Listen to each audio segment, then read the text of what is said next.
This episode of Snug Wrestling is sponsored by Aquila. All right, if you're tired of flimsy sunglasses that look the same as everyone else's, check out Aquila. These are handcrafted, limited run shades straight out of Los Angeles, made from 50% recycled materials like plant-based cellulose acetate and titanium. They've got UV blocking sun lenses, blue light options, and even prescription lenses, all built to last and look clean. Plus, Aquila's serious about sustainability. They're a member of the nonprofit organization 1% for the Planet, and that means 1% of every sale is donated to reputable environmental organizations around the globe. And because you listen to Snug Wrestling, you get an exclusive 10% off any order with the code SNUG at checkout. And full transparency, when you use that code, we earn a small commission, but it helps keeps the show rolling and gives you top tier eyewear in return. So go to aquila.la and level up your look and responsibly feel amazing while wearing them. Again, that is Aquila, AKILA.LA. Use the code SNUG, SNUG at checkout for 10% off any order. And don't forget to head on over to our tpublic/snugwrestling.com for your Snug Wrestling merchandise, all on Black Friday sales store-wide for over 40 different great, amazing wrestling designs inspired by some of your favorite professional wrestling characters and your favorite pals here at Snug Wrestling. So check out aquila.la and tpublic/snugwrestling.com.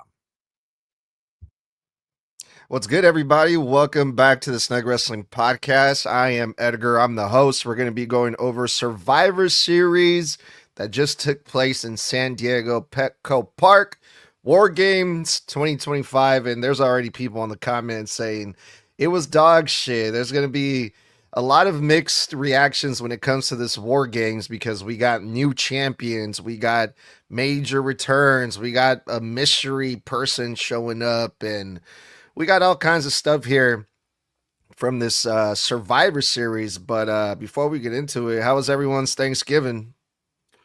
Mine was good, not as great. For those of you who don't know, I've been off the show dealing with a really bad bout of vertigo. If you've ever had vertigo, you know it is a condition that hijacks your entire equilibrium and throws off your body's ability to instinctively balance itself. So it's like getting the spins that literally don't end for a couple of weeks straight, and you're confined to your bed. So it's great to be back on the show. I have missed you guys so much. I have missed wrestling. I have missed Snug Wrestling. And Thanksgiving, though the food was great, I was very dizzy during it. And no, I did not have any spiked eggnog like my wife.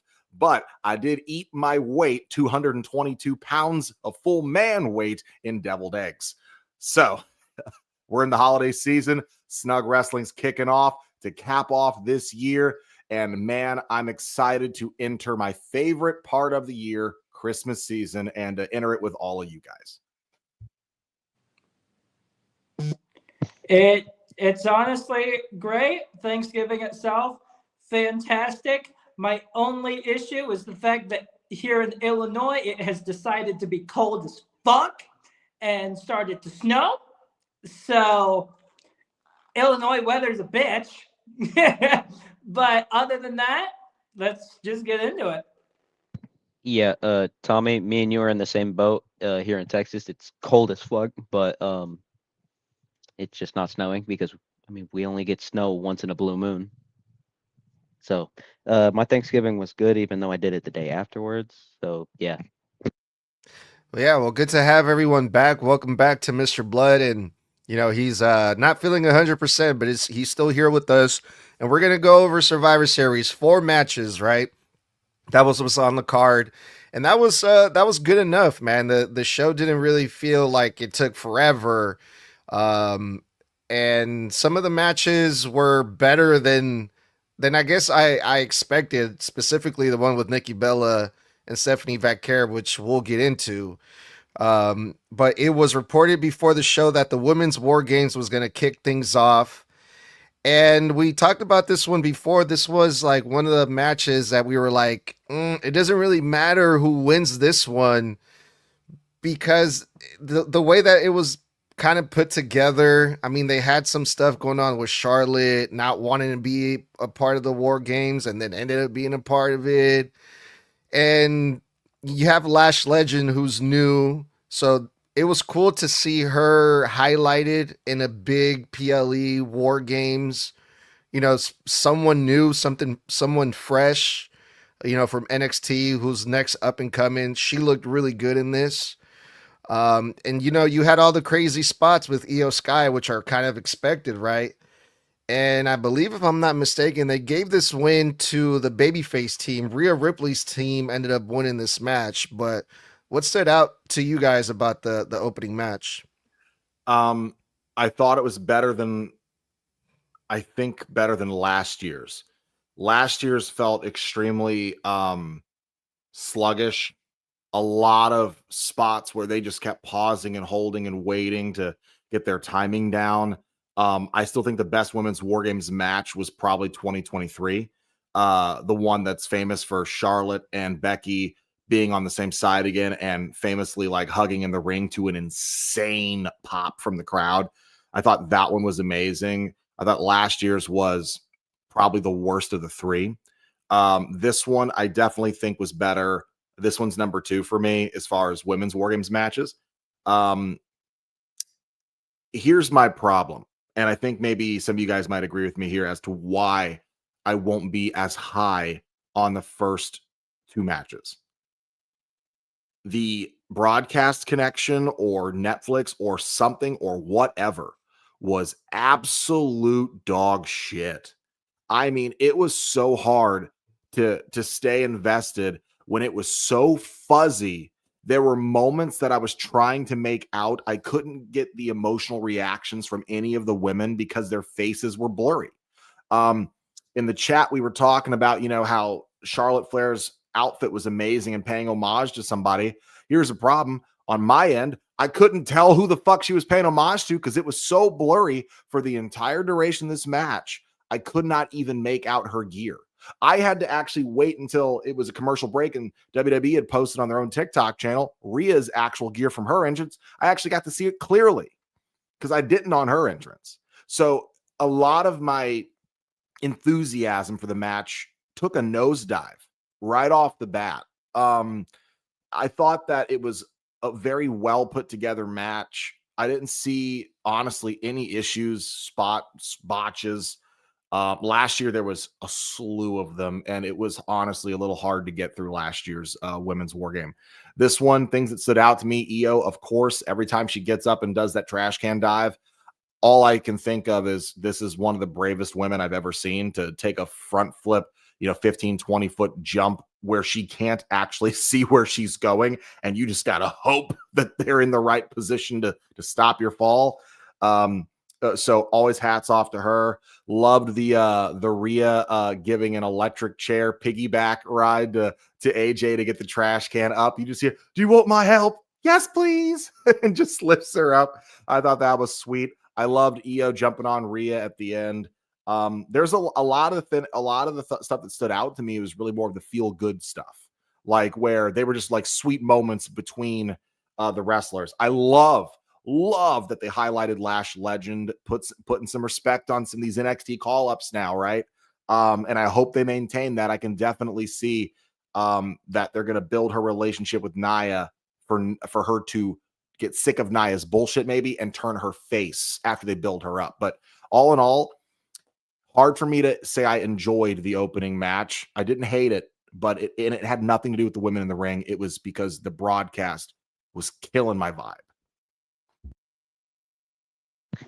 Yeah, I just loved this match. I mean, it doesn't beat War Games 2023 for the women for me because I absolutely loved that PLE in general.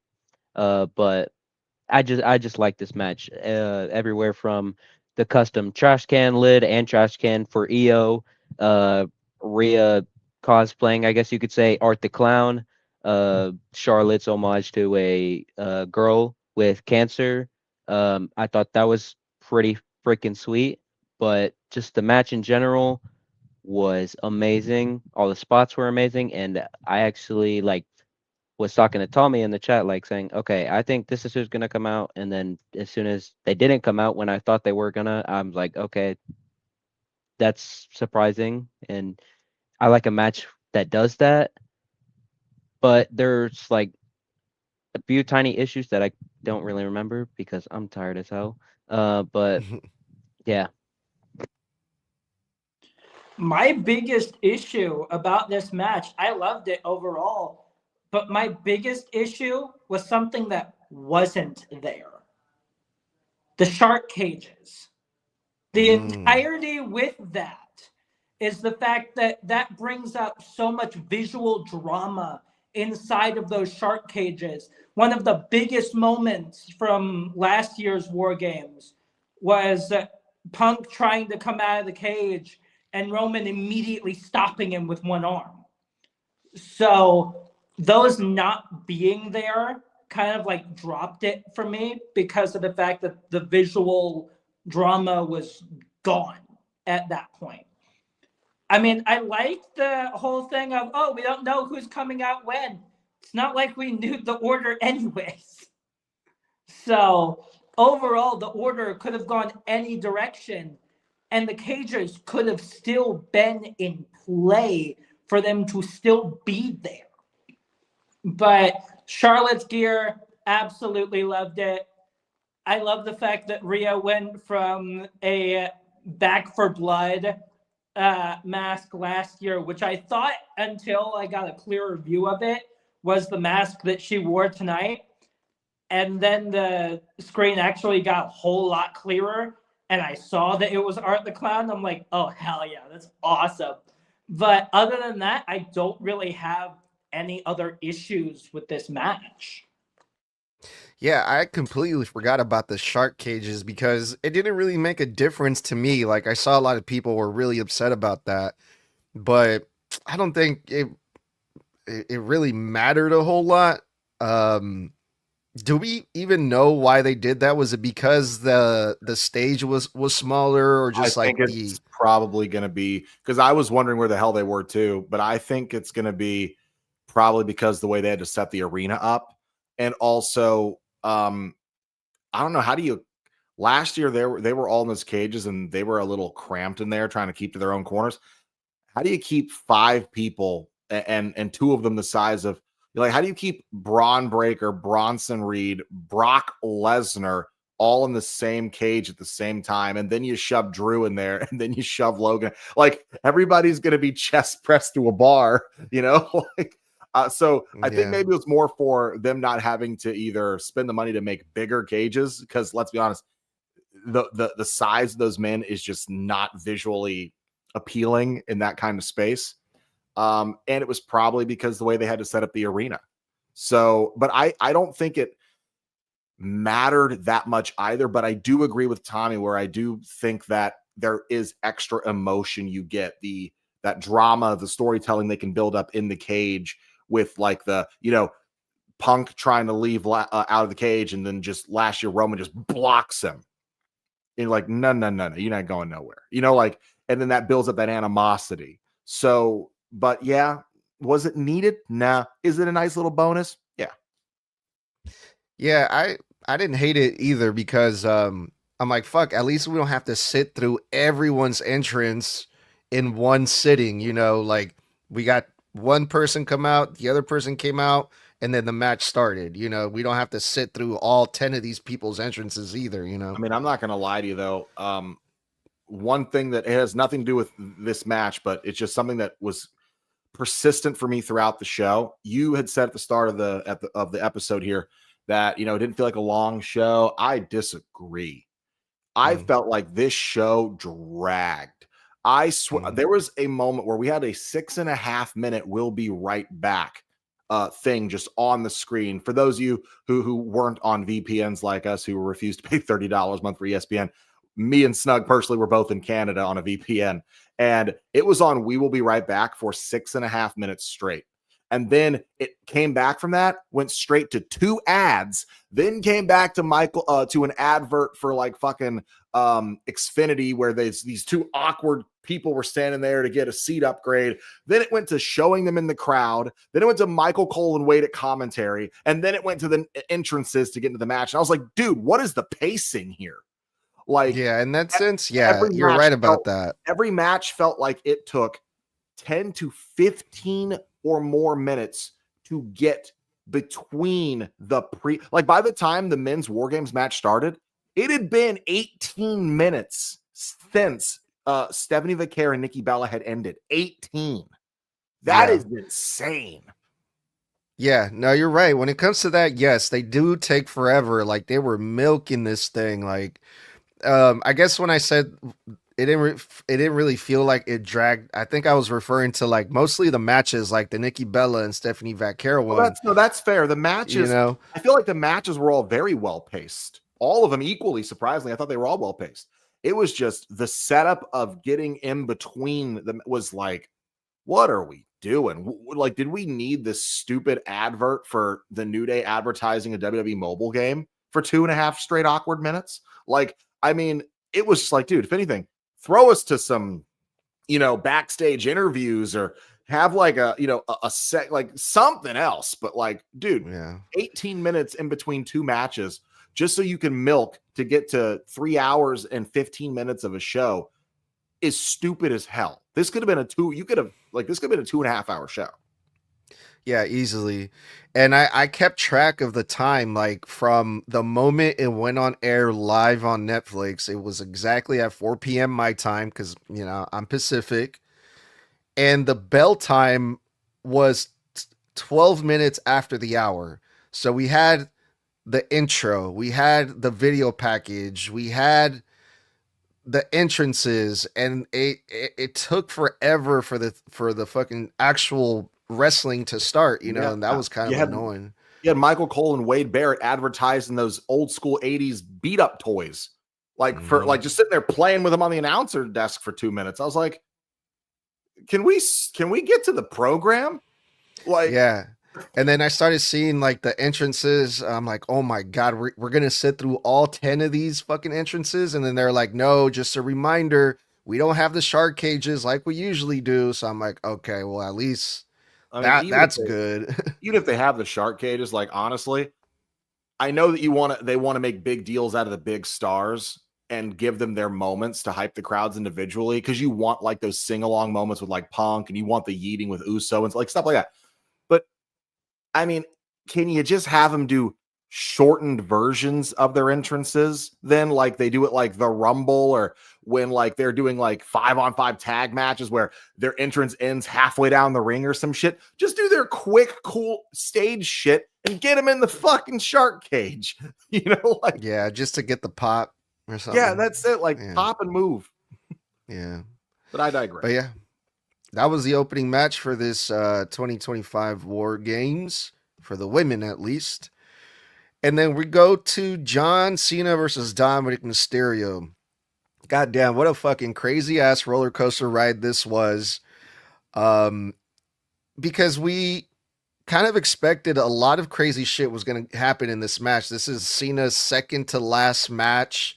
And Cena's last, like, the matches he's had in his retirement tour, like, something crazy always happens. Like, they're getting the most out of this Cena retirement tour. They had they paid all the homage on his previous matches, and like a lot of great good feel moments. So I was expecting a lot from this match, and we got way more than what we expected, because it was fucking awesome. Dom comes out and he's accompanied by Raquel and Roxanne.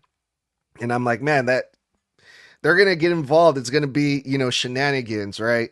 And they did. They were getting involved behind the referee's back. Dom was doing his damnest to find any way possible to get the upper hand on John Cena.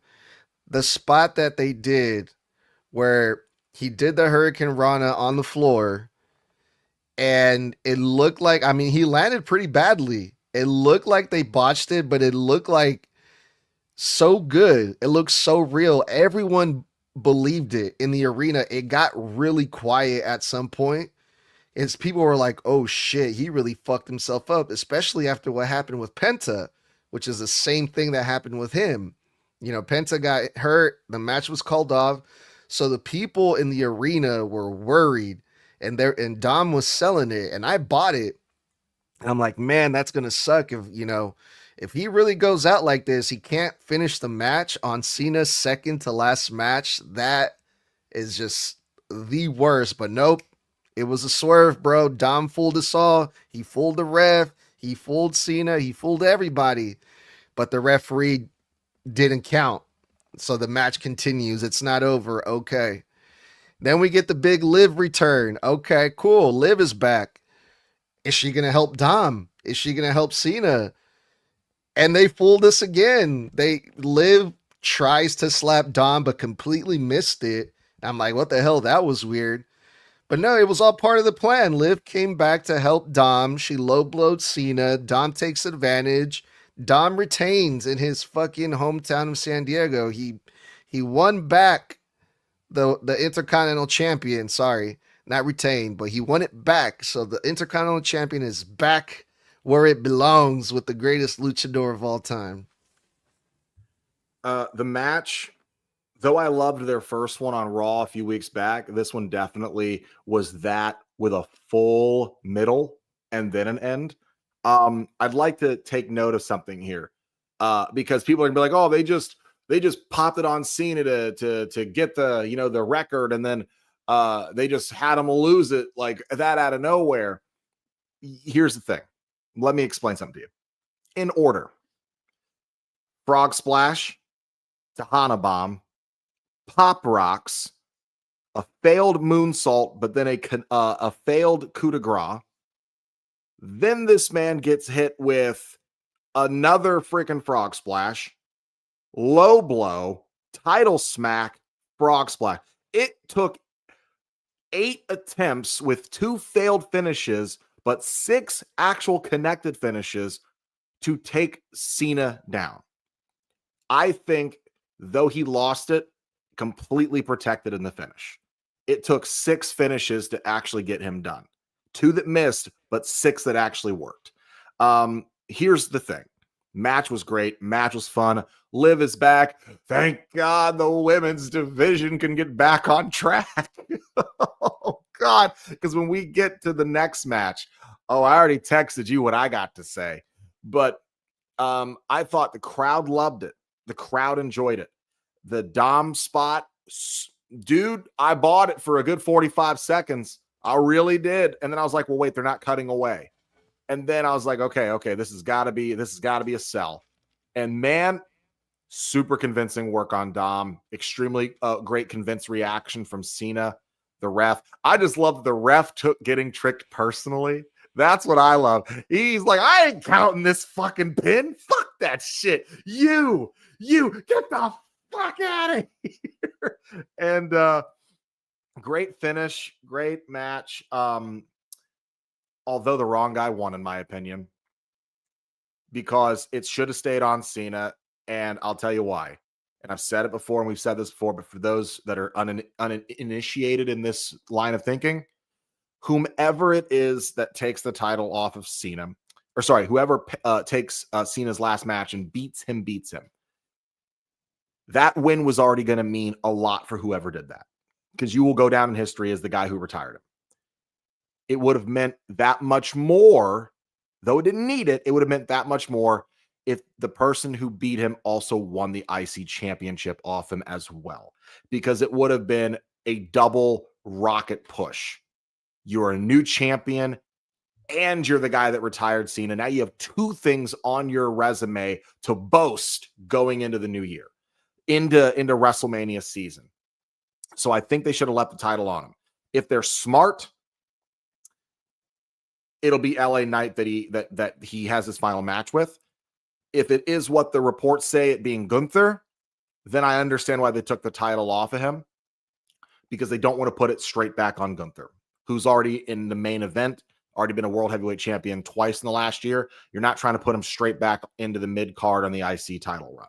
And that's probably what it really is. They know that it's Gunther he's facing last, and they did not want to have a title involved where they'd have to force themselves to move Gunther down in the bracket. Oh, this match. I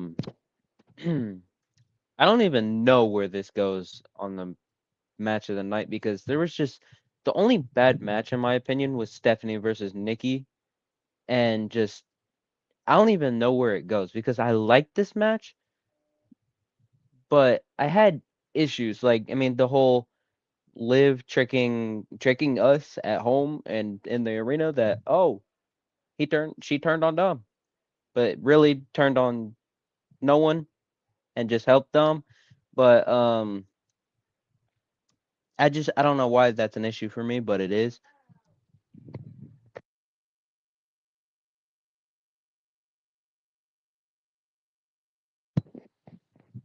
Hold on 1 second. Go ahead, Tommy. I will say I absolutely love this match. Liv recovered faster than we thought she would, because none of us were really expecting her until Rumble season. So she definitely recovered a whole lot faster than we all thought she would. The eyes right before that below the belt kick. I saw that. I'm like, well, hey, Cena, those eyes look familiar, because they were definitely yours right before you did the same thing to Cody. So I just that in realized that. itself, absolutely great. I still love the fact that Liv is back, because, hopefully this means that the Judgment Day will disband here soon. Holy crap. Because now that Liv is back, what this means is that she will inevitably have a problem with Roxanne Perez being in the clubhouse, and that will eventually disband them for a third fucking time. So hopefully this will finally be the end of the Judgment Day, and they all can go their separate ways. Yeah, that's what I'm most excited about. Aside from the women's division finally having a star player that it's sorely needed on Raw back in it. This is such a weird thing. She's finally back, so we can finally have the Judgment Day break the fuck up. Finally. Like, that's such a weird thing to be happy about, but shit was supposed to happen like 4.5 months ago. So it's like, thank God we can finally tell that story. And watch them drag that shit out till like fucking WrestleMania. I hope to God not, but please. But Toxic, did you have any final thoughts to finish before you stepped away? I mean, just no, and just thank God that Liv's back, because women's division on Raw desperately needed her, and yeah, it's just that. It's just mainly Liv being back is such an amazing thing. Yeah, I love this match, man. I loved everything about here, Dom versus Cena. All the shenanigans, the outcome. It was lovely, man. It was so fucking enjoyable to watch. The third match of the night was the Women's World's Champion, Stephanie Vaquer versus Nikki Bella. This was a match that I was not really looking forward to. And it was a lot better than I thought, man. Even I enjoyed Nikki as a heel in this match because she didn't really do anything that looked ridiculous or insulting, in my opinion. Like, the counters that she was doing made sense, you know, like Stephanie Vaquer would like try to get her for the devil's kiss and try to roll Nikki Bella out to the apron, but what does Nikki Bella do? She grabs the ropes, and I'm like, okay, that makes sense, you know, stuff like that. Yeah, I liked it. They worked well together. And I'm surprised to say that because of how much we shitted on this match, like going into it, like, oh my God, why do we have to see Nikki Bella? And I actually enjoyed this match, which I did not think I was gonna like at all whatsoever. But I was pretty happy with it, man. Stephanie Vaquer won, she retained. But yeah, man, I liked it. Yeah, I'm still on the boat where I'm like, why did we have to see this match? But I will say it was better than Nikki versus Becky and that wasn't a high bar. Okay.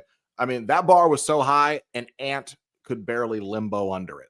That's how high the bar for Nikki versus Becky was. In other words, it was low as fuck to the ground. My shadow almost couldn't creep under it.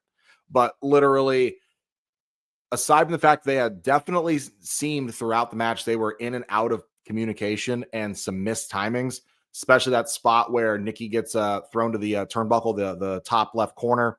Stephanie goes to run at her, and Nikki throws the boot up to stop her. Stephanie just runs into it, doesn't sell it. In fact, she seemed confused that she had to sell it, and then she just stopped, slowly just turned and looked at Nikki, and they awkwardly stared at each other for 6 seconds. They were like, wait, what were we supposed to do again? Oh, yeah. And then there was another part where Nikki had rolled back or gotten back in the ring, and Stephanie was on the apron, and she looked like she was about to set up for a springboard. She leaned down, crouched down on the rope, went to hop up, and then stopped because Nikki's all the way over here on the ropes facing hard cam, still selling, not looking at her. So she said, fuck it, got back in the ring and ran, and then just ate a spine buster. And I was like, did you guys talk about what you were going to do in the match at a time? It seems like you guys are not on the same page. And then there was a point in the match, the second Devil's Kiss, that before the final finish, where Nikki seemed to be selling the Devil's Kiss in a way that genuinely looked like it pissed Stephanie off, where she was stomach flat on the ground, flopping like a fish, didn't have her knees up, wasn't banging the mat like everybody else does to sell the count for the audience to count along with. And when Stephanie lets her go and stands up, she looks around and rolls her eyes and legitimately looks frustrated. She's like that, just grimaced. And I was like, damn, okay, she must feel like Nikki. I think that Stephanie genuinely in that moment felt like Nikki was sandbagging her. And it's just y'all let's get over this. I will say one thing before I get to the main point here. They got to change Stephanie's finish because that is weak as fuck. I'm sorry. The SPV or whatever they call it, where it's just whatever. It's just a fucking drop on your, it's like a pump handle or a tiger pump handle into a knee into your back. That's a finish. That's knocking me out, guys. I've been getting dropped on the back all match. It looks weak as fuck. It's a terrible finish. She needs to change it. But I texted this to you in the match. I finally figured out what my problem with this entire Nikki Bella return has been. I finally figured it out. They copy and pasted exactly what they did with Trish Stratus on her return, and they just gave it to Nikki. Hall of Famer, women's Hall of Famer, who was the head of her division after having a record-breaking reign in her division during her prime, returns. Sides with an up-and-coming star or a star that's already there and teams with her. They get overrun by heels, and they team up and have a multi-woman's tag match where they are on each other's side and they kiss each other's ass for weeks. And then finally, that Hall of Fame veteran turns heel on the very person she's been helping and friends with and trying to get over, and then has a match for her championship. Sound familiar? So my problem is that the reason I don't like Nikki's run is that it's been boring because I just saw it 2 years ago with Trish. And I finally figured out that's my problem with this whole run. They had no idea or plan for her when Liv went out on injury. So they just gave her what they gave Trish. I'm taking back the division that was stolen from me. I saw a completely different match than you did, Mr. Blood, it seems like. I'm not saying the match was bad. I thought the match was wrestled well, but mostly on Stephanie's side.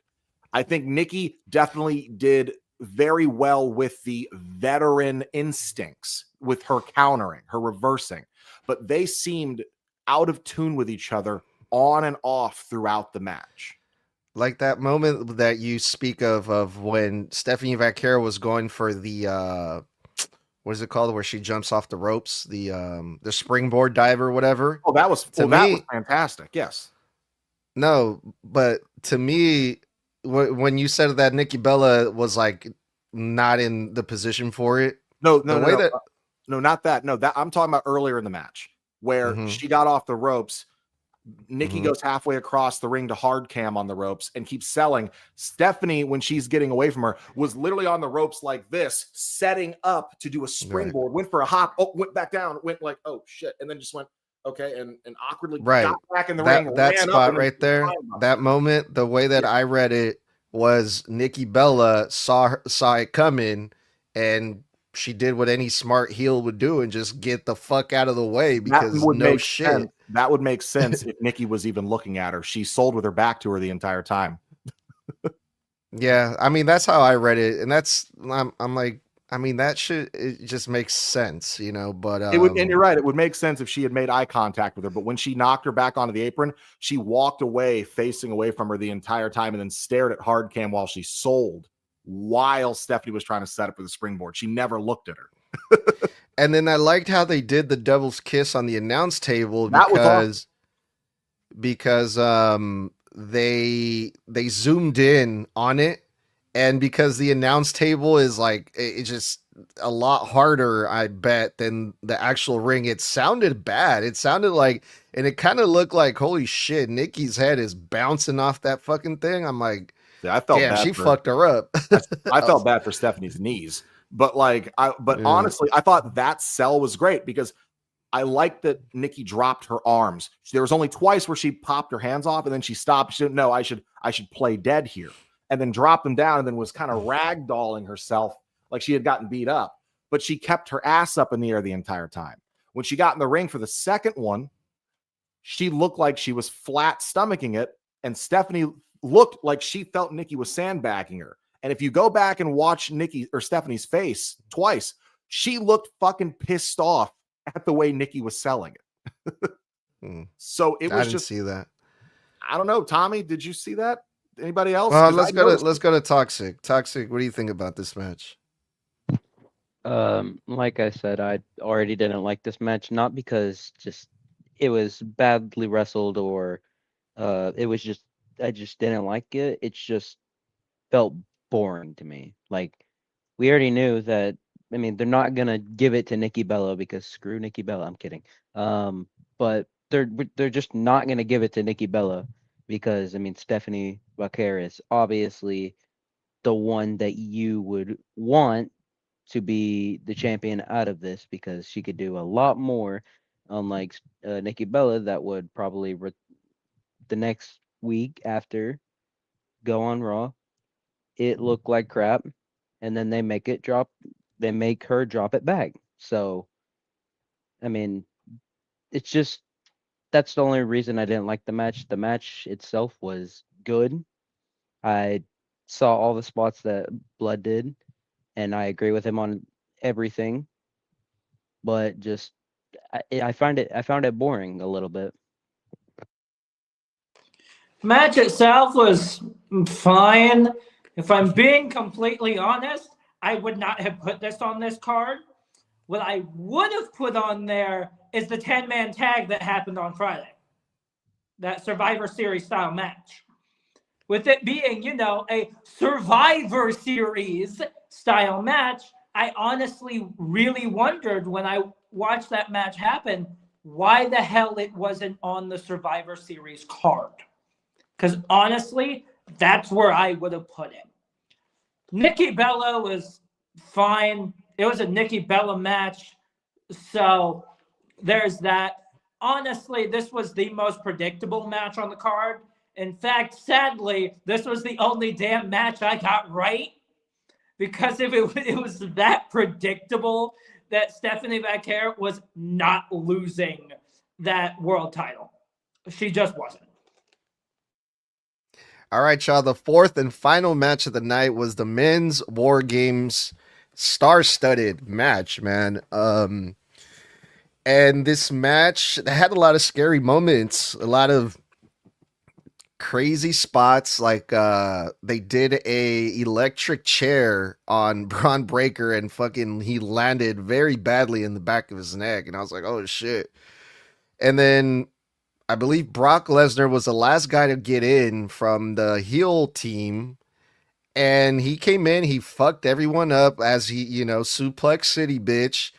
And I think he just got a little bit overexcited with the suplex, that when he went to pick up Punk for the German, I think he accidentally like landed on top of Punk's head, which also looked really bad. I was like, oh my god, that looked terrible. But yeah, man, because there's so much shit going on in these types of matches. Well, you got 10 fucking people in there at a time, so like so many things can go wrong, and they did. A few things went wrong, but still, man, it was a crazy match, because what the fuck, it's full of top guys, Cody, Roman, Punk, and we were wondering, okay, how is this going to go down? And Mr. Blood, I feel like you pretty much had it right. I want to say that was Austin Theory that showed up. They wanted to trick us and fool us, make us think it's Seth Rollins. It's not, because if it was Seth Rollins, why would he help the Vision? If it was Rollins, why wouldn't he? I mean, he would go after Braun Breaker and Bronson Reed first, I would assume. So that's definitely not Seth Rollins, but I was happy that the heel team won, because I wanted to see either Bronson Reed or Braun Breaker get a win, and Braun Breaker got the pin on CM Punk. Braun Breaker pinned the World Heavyweight Champion, so that can lead to something. But yeah, man, I hope it's Austin Theory. I was waiting until the very, very end of the show, after the credits rolled, because I'm like, oh, hopefully we get a big reveal. They show up, they pop him back on screen, and he takes off his mask, and we find out who it is. But nope, it was just a guy in a dark hoodie and a mask. Don't know who it is. It was kind of hard to tell, but I just hope it's Austin Theory. Yeah, this match was a car wreck, but in a great way. It's kind of weird, right? Like, if I'm talking about the best War Games matches since they brought it back, men's, because we've already done the women's, I think that it's hard to place, right? Because I think the best was easily the Bloodline versus like the Kevin Owens and all that stuff in 2023, because of the drama of can Sammy pass the test and turn on Kevin to like there was so much story in there. And then can Sammy and Jay coexist with each other? And like that to me is still the best men's War Games they've done in the last 3 years. Last year's was awesome. 2023 was still great because it was the return of Punk. And so that pop at the end is insane, right? But when it comes down to it, it's like, I would put this one higher. I would put this at number 2. Had they not, if this is going to sound weird, guys, I think they fucked up the finish. I thought the match was amazing. I was terrified of, and by the way, that spot they did on Braun Breaker was the Doomsday device. It was a callback to the Road Warriors. But like, man, I was worried for him immediately. You can't have him get injured, man. You're trying to build him up.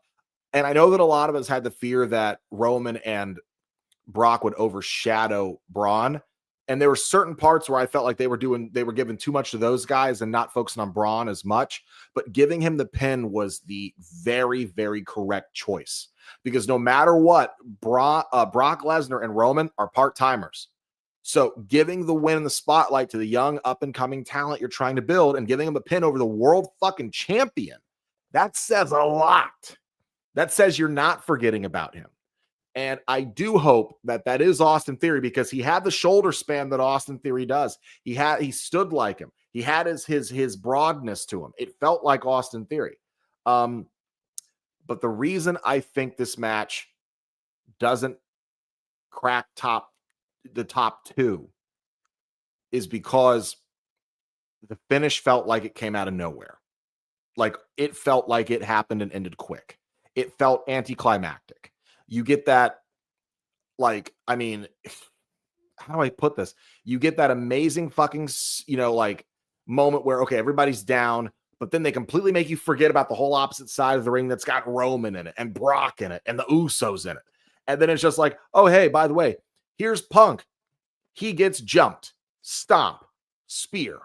It's over. Wait, what? Where's Cody's right there laying down? Like he didn't roll over, break up the pin. Like it just ended. It felt like it ended extremely quickly out of nowhere. And even the fans were surprised. They didn't seem like they barely popped at the finish because they seemed shocked that was it. I felt like that match had another 5 minutes in it. So I liked it. I damn near loved it. I just think the finish took the wind out of the sails of the match a little bit.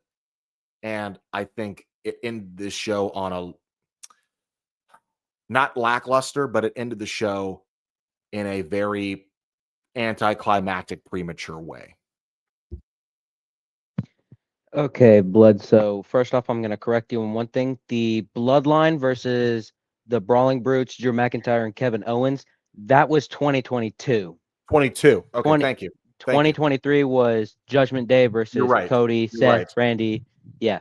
You're right. I completely forgot. My brain was like, we've been done 3 years, but then I'm counting this year. So yeah. But thank you. Yeah. No problem. Anyways, I like the match, but there's just two people in this match that just made me not like it. And obviously, Brock, hate Brock. I don't like him whatsoever. And surprisingly, Cody made me not like the match because as soon as he got in, I'm like, okay, Cody's gonna whoop some ass. But as soon as he's done with Braun and Drew, for no reason, he just elbows Punk when Punk is just busted open. And I'm like, so you go in there knowing that there's only 3 other guys in there. One's on your team and 2 is not. So, and then you're done with the 2 that's not on your team. So you're just going to I don't know. It just made me mad. I mean, but anyways, the match was fine. I do have another concern is when I don't know if I'm thinking of Women's War Games whenever Lash threw Alexa and it looks like Alexa hit her face on the trash can or but I don't know if it's that one or it looked like whenever Brock F5 Jay for the first time, it looked like Jay landed on his knee really bad. I mean, but then again, I could just be thinking about the Women's War Games when Alexa hit her face. But other than that, other than Cody and Brock, the match was fun. No, you're right, though. There were a lot of, when Brock got in, there was a lot of very near incidents. Like, I mean, he definitely fucking clacked his head right on CM Punk's face. When he German suplexed Jay the first time, he crammed his head into the table in the fucking corner hard as shit. Yep, I saw that. Like there was a lot of instances where it was like he was trying to be safe, but because there was so much shit and people in the ring, he was kind of reckless. Like when he finally belly to back Cody that final time, he finally looked behind himself first before he did. I was like, thank you, before you throw him into somebody. Like I was nervous for injury the entire match. I really was. Yeah. Even Wade Barrett was like, I would not want to be a part of this fucking match at all. You know, it's crazy. Especially not with Brock freaking Lesnar involved. Hell no. Absolutely not. But there was a couple moments that I absolutely loved about this match. One of them being when Brock came out. Like, I know it's shocking. It's Brock Lesnar. That was one of them, but that was not the moment I'm talking about, Tox. Like, as soon as Jay did the whole run it back, I'm like, well, he's going to start yeeting all the way until Brock Lesnar comes out, doesn't he? And that's exactly what he did. But the original moment that I was talking about is when Roman comes out. Brock knows that Roman is coming out. So he takes advantage of the fact that the match hasn't started yet. So it does not matter if he steps. He probably got a phone call or something. I'm willing to bet he did. I think I know what Tommy was about to say, but I agree with him. Yeah. That's great. Am I good now? Yeah. Okay. Yeah. Go from the thing about Brock. Start from there so we can edit. 3, 2, 1.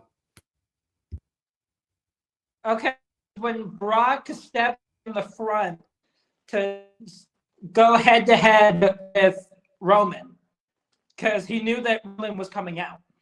So I absolutely love that moment because he took advantage of the fact that it didn't matter if he stepped foot out because the match hadn't fully started yet.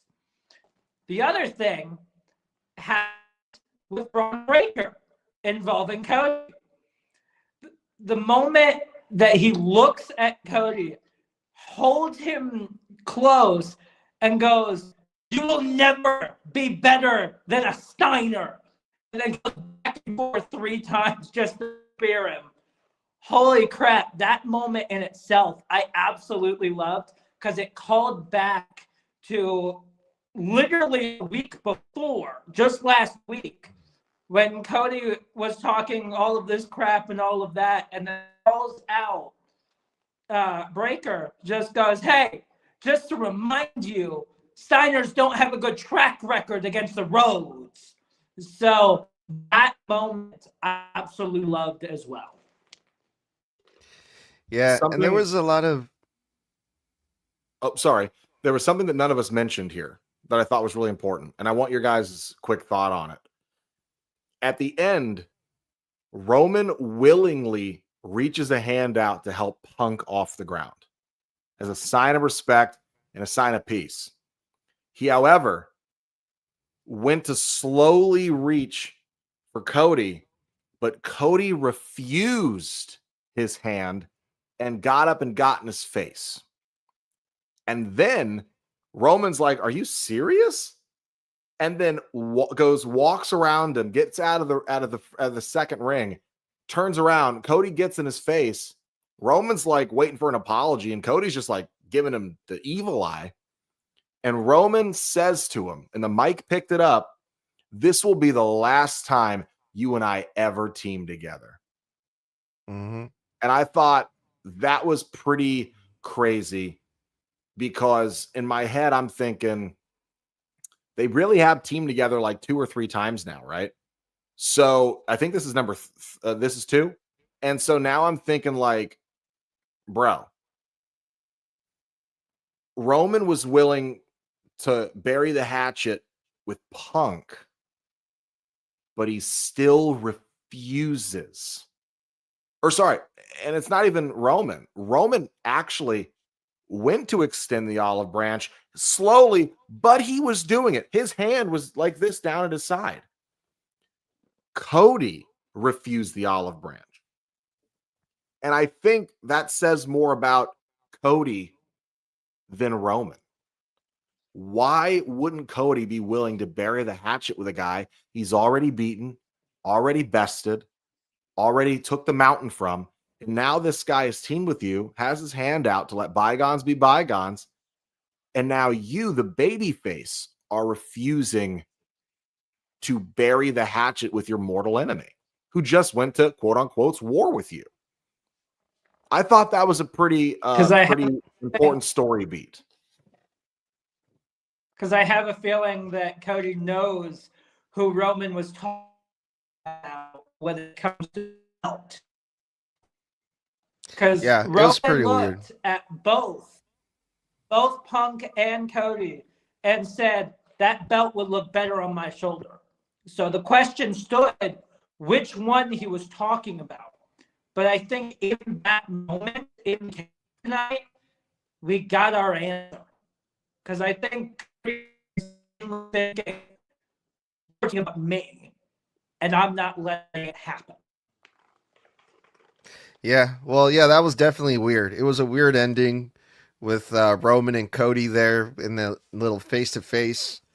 And also Punk, too, had a couple comments earlier in the match when Cody jumped in the WarGames. He accidentally hit CM Punk, and CM Punk also told him, like, "Hey, don't forget, you got me." So I wonder if CM Punk is going to, like, give him a receipt, Cody, another day down the line or something like. I'm always gonna have that in my back pocket. Whenever that opportunity comes, Cody, I think CM Punk is gonna get back at him, but we'll see.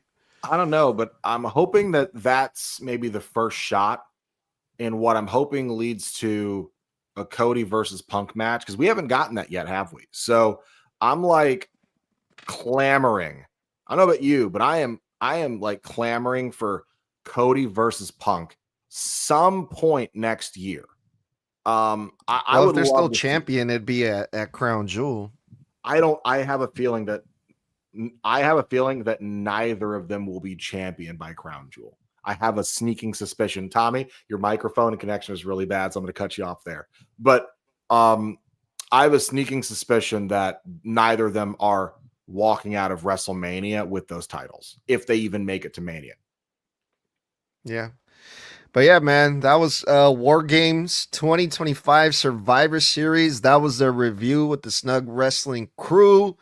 We'll be back on Monday to see what happens. The Monday Night Raw after Survivor Series, the fallout of all of these crazy things. A lot of cool stuff, man, to look forward to for Monday Night Raw. So I'm pumped to see what happens next. And until then, let's get the fuck up out of here. That's going to wrap it up for this episode of Snug Wrestling. Thanks for kicking it with us, guys. We appreciate every one of you for tuning in. Don't forget, we're live every Monday and Friday night right after Raw and SmackDown go off the air on YouTube, Twitter, and Facebook for live post-show reviews. And as a bonus for reaction content during the weekly WWE broadcast on all of our socials. Then hang out with us every Thursday night at 9 p.m. Eastern and 6 p.m. Pacific on TikTok Live, where myself, Mr. Blood, and the leader of Snug Wrestling, Edgar, do our weekly one-on-ones where we dive into random wrestling topics and answer your fan questions live. So follow Snug Wrestling on all social media platforms, as well as on Apple and Spotify, or wherever you get your podcasts. And remember, if you would like to upgrade your eyeglassware game, check out Aquila, AKILA.LA,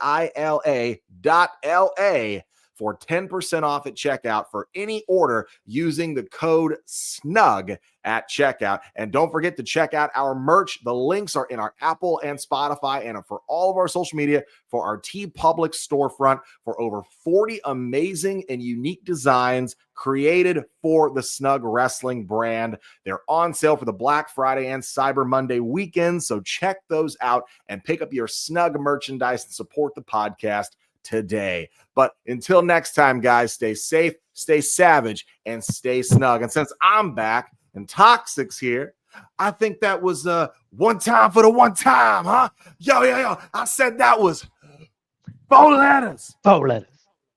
One word.